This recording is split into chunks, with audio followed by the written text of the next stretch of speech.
REO Speedwagon is coming to the Appalachian Wireless Arena in Pikeville, Kentucky on February 19th. And here to talk about the big show from REO Speedwagon, Bruce Hall. Bruce, what's going on today, brother? How you doing?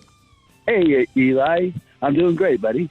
That's good, man. That's good. Thanks for taking the time to speak with me today. I would like to start off this conversation with where it started for you, man. Where did the musical journey of Bruce Hall begin?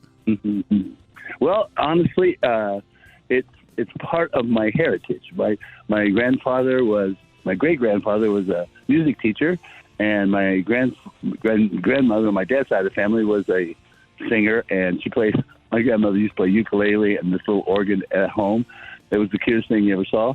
And my mom, she used to sing with a group called Sweet Adelines. My father was a clarinet saxophone player. So it just runs in the family. And when all my brothers play bass and guitar. So it seems like it's always just been a part of my life. So, but when I joined REO in 1977, gosh, that's a long time ago, 1977, that's when this whole crazy life of mine took off. But I was in bands. I've been in bands since I was 13.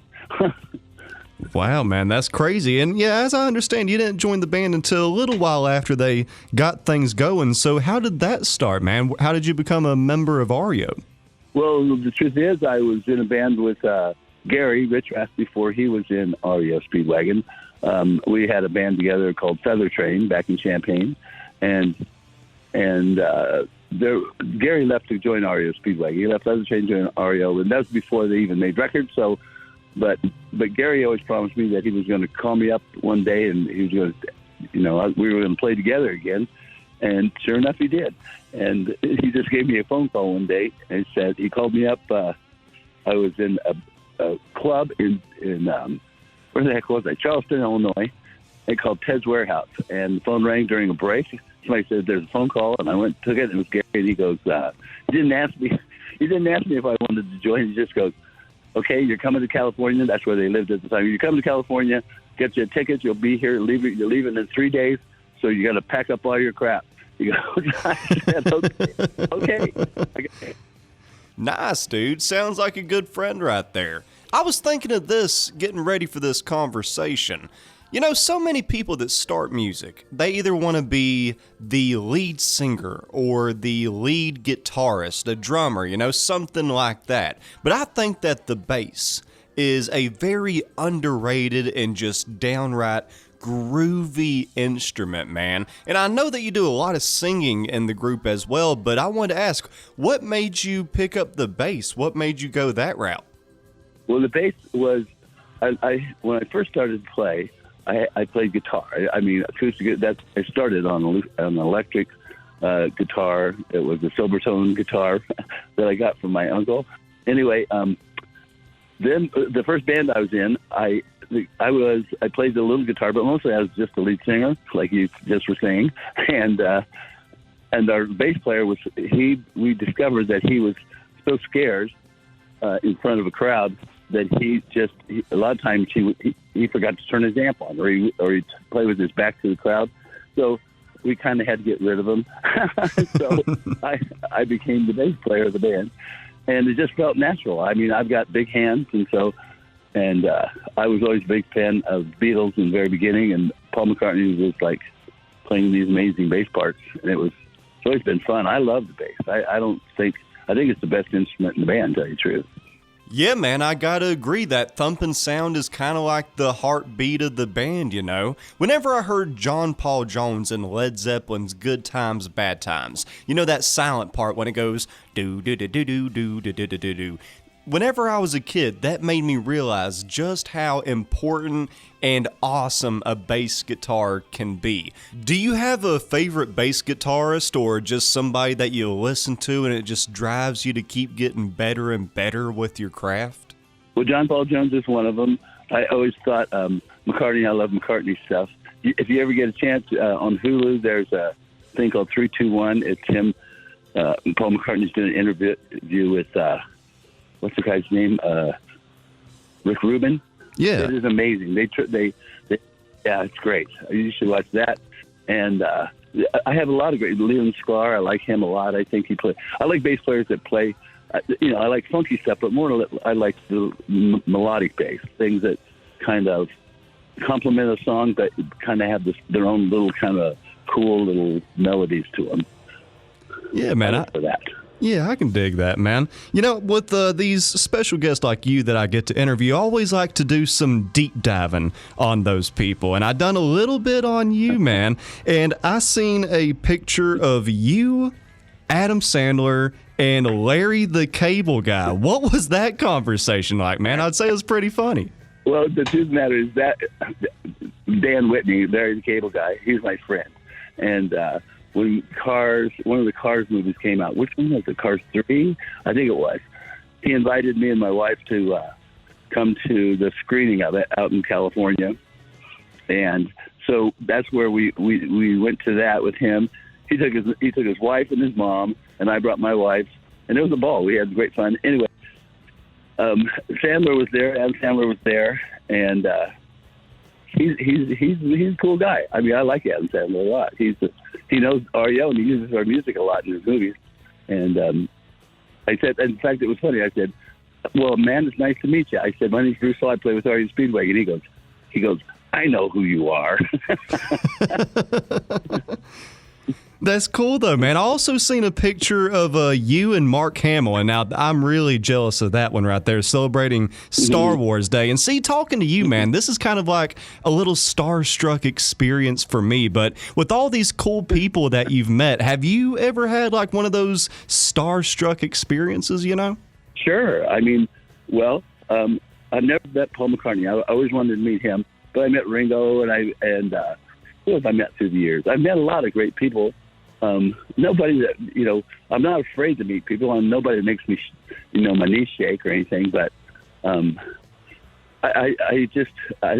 would probably make me, I'd probably, forget how to talk, but to tell you the truth. But what you're talking about with Mark is, I knew Mark before he became Luke Skywalker. His wife is from Champaign. She went to school in Champaign, Illinois. That's where I'm from, Mary Lou, and she met Mark when she first moved out to California, and she was a dental hygienist, a dental assistant, basically, and she met Mark when he was just a struggling young actor, and they hit it off and became good pals, and then they got married. Anyway, when I first moved to California, Mark was just working on a new movie called Star Wars, and so I knew him before he became Luke Skywalker, and he's my buddy. He's my pal.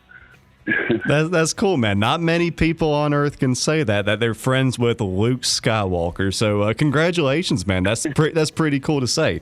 And speaking about cool stuff, I also wanted to ask you about this. I think that it's awesome whenever rock stars use their influence and earnings for good things. And I saw where you donated $76,000 for cancer research. And man, I just thought that was such a beautiful thing to do. And I was wanting to ask you about that. Why is that such an important cause? What made you do that?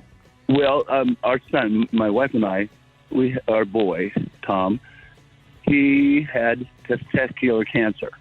And when it hit him, thank goodness we have he's not afraid to come to us with any kind of problems or talk to us about anything. So we have good communications. I'm afraid that this is very common with young men, this cancer, and I'm afraid a lot of them don't talk to their parents openly when it comes. And so, but we were lucky with Tommy, and we got him.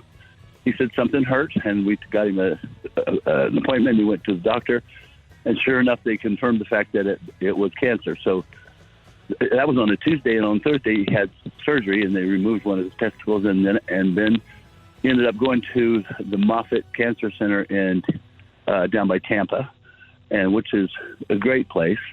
And that's where we did some fundraising through with some of our friends who Make-A-Wish, and all this.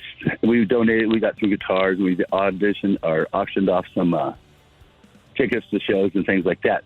Anyway, we raised a ton of money, and we gave that money to the Moffitt Cancer Center, mostly to our Dr. Spies, who is Tommy's doctor, so he could do more research and but yeah, it was the right thing to do, and Tommy's he's totally okay now. So that's such a blessing. You know, we made it through that one. I'm happy that it worked out for your kid that way, man. That really is a blessing right there. And like you said, not a lot of young dudes like to talk about that. And I think that that's why a lot of folks just don't think about it. It doesn't cross their radar. And it's a conversation that needs to be had because there's many guys out there going through this on a daily basis. What are some ways that people can learn more and also help with this cause as well?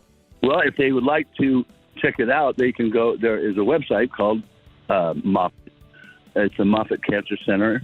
I believe you just put www.moffitt.com, and it's 2 F's, Moffit, and you can learn all about it.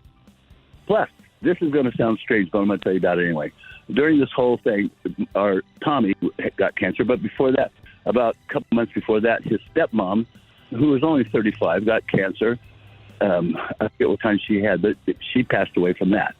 And so when Tommy, we found out he had it too, I went online and I was looking for an alternative to helping him get through this. And I discovered there's a gentleman by the name of Rick Simpson. He's a Canadian guy. And he found ways to make, this is going to sound crazy, but you use THC, use high-grade cannabis with lots of THC, and you make this stuff called RSO. You make oil. I made this stuff myself for Tommy, and it is amazing. It's a powerful medicine, I'll tell you that, but it helps kids, and it helps anybody with cancer. I swear, it helps them heal. It helps them get over it, and the chemo isn't as hard on them, and so if anybody needs to learn more about that, they can find that online too. If you have a loved one with cancer, this is a miracle drug, really. It helps a lot. Yeah, I've heard that from so many people, and hopefully, as we progress in the future and more people start looking at stuff like that, we can find some more healthy, natural alternatives to, terrible diseases like this. But I know that the last show was postponed there in 2021, and because 2021 was just as crazy as 2020 in some cases, but myself and the rest of the folks here in the mountains are very excited about the show, man. So what can fans expect February 19th at the Appalachian Wireless Arena? I'm sure we're going to play every song they've ever loved. I tell you, we try as hard as we can to put every good song not every good song, but the ones that they want to hear. Because we know that people, it costs a lot of money for a ticket, and some people have to get babysitters, and it takes a lot of cash to do all this stuff. So when you come to a REO show, we want to make sure that you leave there feeling like I had a heck of a good time. So that's, I think they're going to go home hoarse. They'll probably sing along with every song, and we love it. I mean, I tell you, I still, after all these years, I still love playing with REO. It's great. We're pretty good, Yeah, man. This is going to be my fourth time seeing y'all live, I think that it is, and I've enjoyed every show, and I'm looking forward to this one. Bruce, thank you so much for your time today, brother, and we'll see you February 19th. All right. Are you going to come to the show? Oh, yeah, man. I'll definitely be there. Like I said, fourth time's the charm, I guess. I always love an REO show. Well, come and introduce yourself. I'd like to meet you. Hey, thanks a lot, Bruce. I'm looking forward to it, man. We'll have a good time. But stay safe out there on the road, brother, and I'll see you in February. You too. Talk to you later.